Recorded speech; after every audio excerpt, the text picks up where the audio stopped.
sebagai mendorong pemilu ini pemilu inklusif, pemilu untuk semua, termasuk pemilu disabilitas dengan berbagai variannya.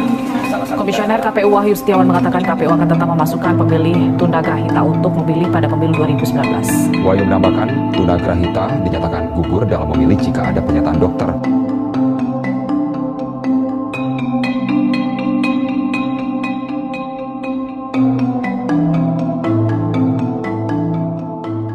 Liputan pagi dengan informasi berdasarkan undang-undang saudara warga negara Indonesia yang menderita gangguan jiwa, ternyata juga berhak untuk menggunakan hak pilih mereka. Ya, di berbagai daerah ribuan pasien gangguan jiwa ikut mencoblos.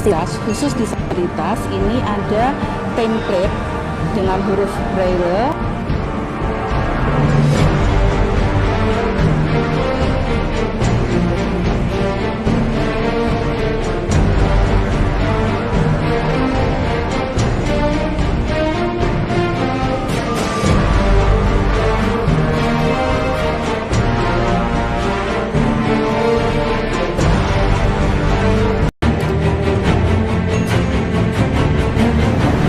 Assalamualaikum warahmatullahi wabarakatuh. Salam sejahtera untuk kita semua. Shalom, Om Swastiastu, Namo Buddhaya, salam kebajikan. Selamat pagi para dewan juri serta pemerhati hukum yang budiman. Perkenalkan, kami dari tim Al-Hawarizmi pada kesempatan kali ini akan menyampaikan argumentasi perdebatan kami dengan mosi penyandang disabilitas tunagrahita sebagai pemilih tetap dalam pemilu. Adapun perdebatan pada mosi debat kali ini dilandasi oleh opening dan closing statement yang bersifat netral akan disampaikan oleh saya selaku pembicara pertama, kemudian pembicara kedua akan menyampaikan argumentasi pro pada mosi perdebatan dan pembicara ketiga akan menyampaikan argumentasi kontra pada mosi perdebatan. Sate Marangi dari Sukabumi, mari kita ketahui maksud dari mosi. Dewan juri serta pemerhati hukum yang budiman, sebelum memasuki argumentasi pro dan kontra pada mosi perdebatan, seyogyanya kita mengetahui terlebih dahulu apa makna yang tersirat di dalam mosi perdebatan kali ini. Sesungguhnya, pemilihan umum atau pemilu adalah kondisi di mana rakyat memilih seseorang untuk mewakilinya dalam rangka keikutsertaan rakyat terhadap penyelenggaraan pemerintahan negara. Dalam pemilu diakui adanya hak pilih secara universal, di mana hak pilih ini merupakan suatu persyarat fundamental bagi negara dalam melaksanakan pemilu. Dieter Nahlan dalam bukunya Electoral System and Party System menyatakan, the right to vote along with freedom of expression, assembly, association, and press is one of the fundamental requirement of modern constitutional democracy, yang berarti hak untuk memilih sebenarnya telah sejalan dengan pasal 28H ayat 2 Undang-Undang Dasar 1945 yang menjelaskan setiap kalangan memiliki hak yang sama tak terkecuali penyandang disabilitas tunagrahita yang juga memiliki posisi yang setara di bidang politik. Dewan juri serta pemerhati hukum yang budiman, namun Dr. Edgar Doll selaku ahli kejiwaan mengatakan tunagrahita adalah sebutan bagi orang dengan kemampuan intelektual dan kognitif di bawah rata-rata.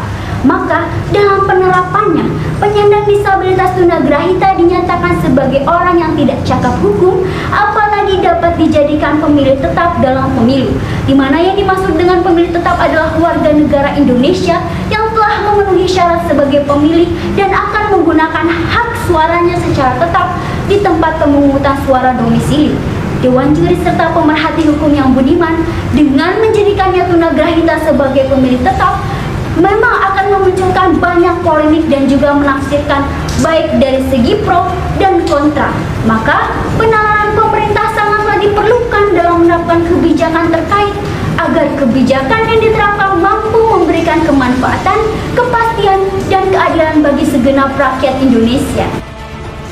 Dewan juri serta pemerhati hukum yang budiman, izinkan saya memberikan argumentasi dari pihak pro pada mosi perdebatan kali ini. Saya akan menyampaikan beberapa poin argumentasi di dalam pokok pembahasan. Yang pertama, mengenai hak konstitusional penyandang tunagrahita sebagai pemilih tetap yang dapat ditinjau secara yuridis. Yang kedua, adanya aksesibilitas penyandang tunagrahita dalam pemilu yang dapat ditinjau secara sosiologis. Yang ketiga, solusi dan rekomendasi terhadap mosi perdebatan. Fiat Justitia Ruat Caelum, yang berarti hendaklah keadilan ditegakkan walaupun langit akan runtuh. Dalam pasal 8D ayat 1 Undang-Undang Dasar 1945 berbunyi, setiap orang berhak atas pengakuan, jaminan, perlindungan, dan kepastian hukum yang adil serta perlakuan yang sama di hadapan hukum.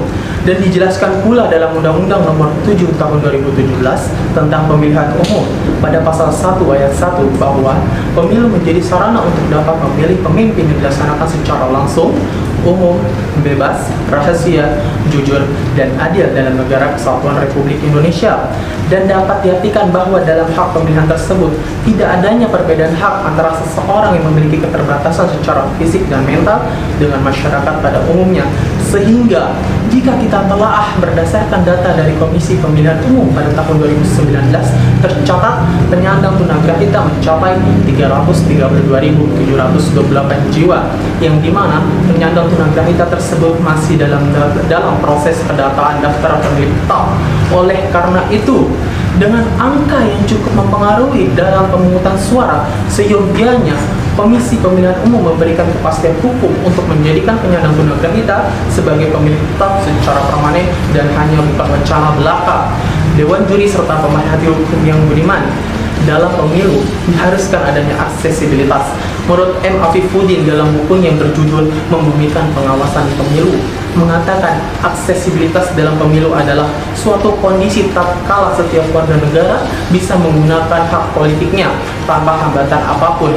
Dan aksesibilitas yang dimaksud di sini adalah fasilitas dan pelayanan yang bisa memudahkan penyandang tunagrahita dalam memberikan hak politiknya. Kemudian, dalam Perserikatan Bangsa-Bangsa menjelaskan dalam Convention on the Right of Persons with Disabilities bahwa negara harus menjamin hak politik penyandang tunadisabilitas tak terkecuali penyandang tunagrahita. Interupsi? Ya, silakan rekanku. Dewan Juri yang terhormat, jika kita melihat keterbatasan intelektual juga mental yang dimiliki para penyandang disabilitas tunagrahita, seharusnya pemerintah tidaklah perlu menjadikan para penyandang tunagrahita sebagai pemilih tetap dalam pemilu. Dewan Juri serta pemerhati hukum yang budiman, mungkin pihak kontra tidak memahami secara komprehensif apabila dilihat dari segi yuridis. Indonesia merupakan negara hukum yang telah termaktub pada pasal 1 ayat 3 Undang-Undang Dasar 1945, yang dimana negara hukum menjunjung tinggi keadilan dan melindungi hak asasi manusia. Oleh karena itu, pentingnya menjadikan tunagrahita sebagai pemilih agar hak konstitusional yang diberikan oleh negara tidak tereduksi dan negara tidak bersikap diskriminatif. Kembali kepada topik argumentasi, apabila Indonesia menghilangkan hak asasi manusia, maka Indonesia dinyatakan sebagai negara hukum yang tidak berkomitmen atas dasar kegagalan dalam mewujudkan nilai-nilai kemanusiaan. Kemudian, berdasarkan pandangan John Rawls dalam Theory of Justice yang mengatakan, justice and fairness recommends equal basic right, equality of opportunity, and promoting the interest, yang pada intinya setiap orang berkesempatan yang sama dalam bernegara. Dewan Juri serta pemerhati hukum yang budiman, solusi dan rekomendasi yang dapat ditawarkan atas permasalahan tersebut adalah negara harus lebih memperhatikan hak politik penyandang tunagrahita, seperti halnya menambah alat bantu dalam menunjang pelaksanaan pemilihan umum. Dan negara pun harus melindungi hak penyandang tunagrahita karena hak dan ketentuan tersebut sudah diatur dalam undang-undang.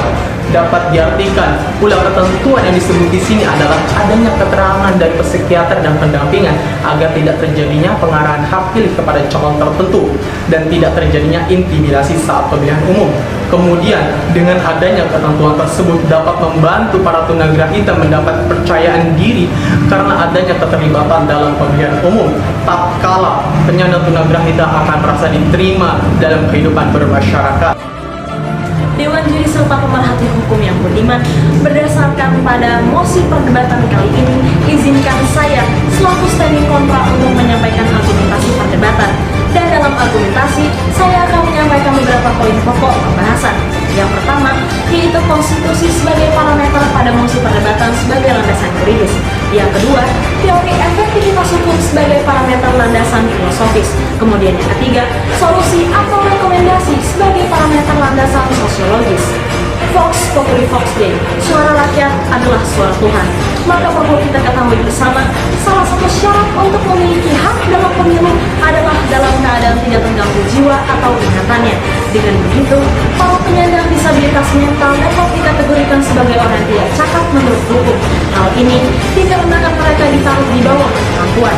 Dengan demikian, dapat kita sadari bahwa pemilihan umum menjadi salah satu tolak ukur untuk memilih dan menentukan seseorang yang layak untuk menjadikan pemimpin.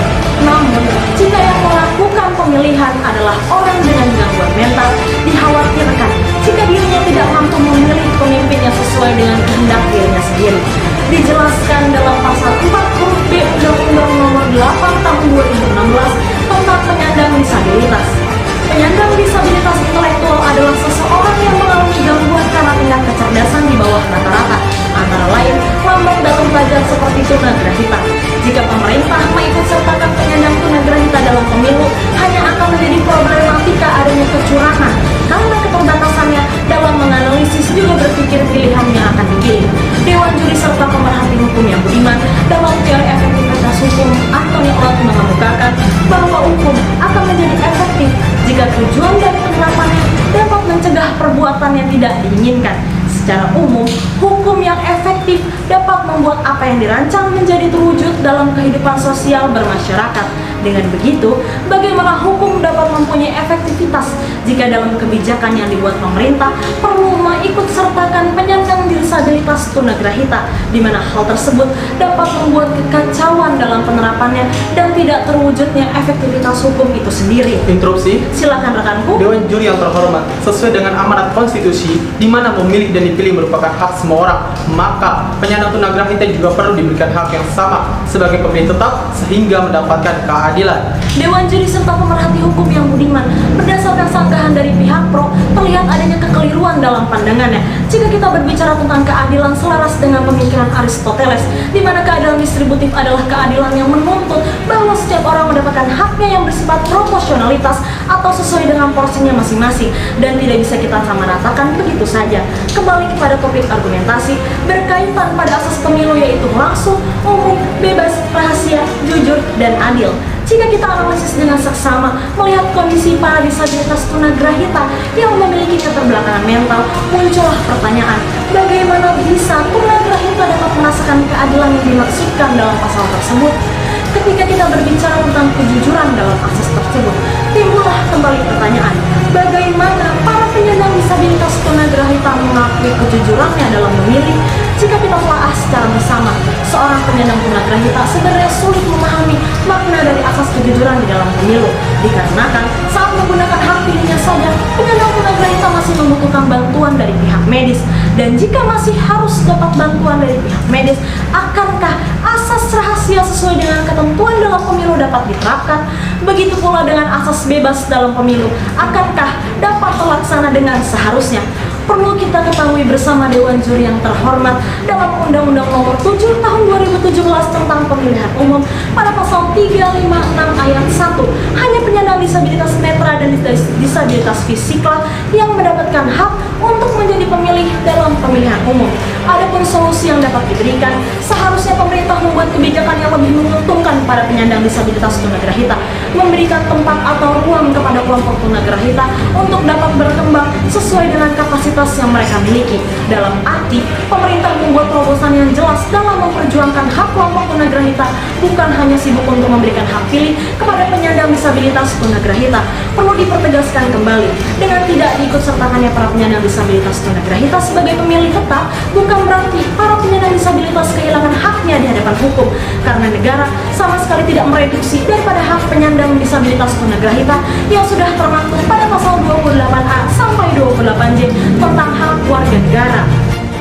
Dewan Juri serta pemerhati hukum yang budiman, maka dapat kita runtutkan argumentasi pada mosi perdebatan kali ini, di mana dalam sudut pandang pihak pro menyampaikan argumentasi bahwa penyandang disabilitas tunagrahita harus diberikan hak yang sama, terutama dalam hak memilih pada pemilihan umum, agar pemberlakuan kebijakan pemerintah terkait hak memilih dalam pemilu tidak menampilkan sisi diskriminatif kepada para penyandang tunagrahita, yang tentunya hal tersebut telah sesuai dengan ketentuan hak asasi manusia dalam termaktub pada Undang-Undang Dasar 1945. Kemudian, dalam sudut pandang pihak kontra menyampaikan tidak cakap dalam hukum adalah penyandang tunagrahita, maka pemerintah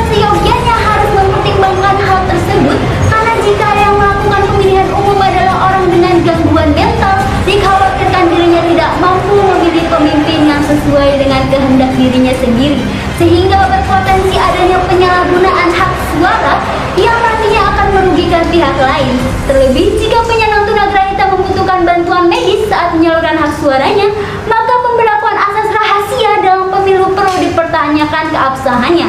Dewan Juri serta pemerhati hukum yang budiman. Sebelum menutup perdebatan kali ini, Jeremy Bentham dalam bukunya yang berjudul Introduction to the Principle of Moral and Legislation mengemukakan the greatest happiness for the greatest number, yang bermakna tujuan hukum adalah menjamin kebahagiaan terbesar untuk jumlah manusia yang terbesar. Burung pipit burung cendrawasih. Sekian dan terima kasih. Wabillahi taufiq wal hidayah. Wassalamualaikum warahmatullahi wabarakatuh. Salam konstitusi.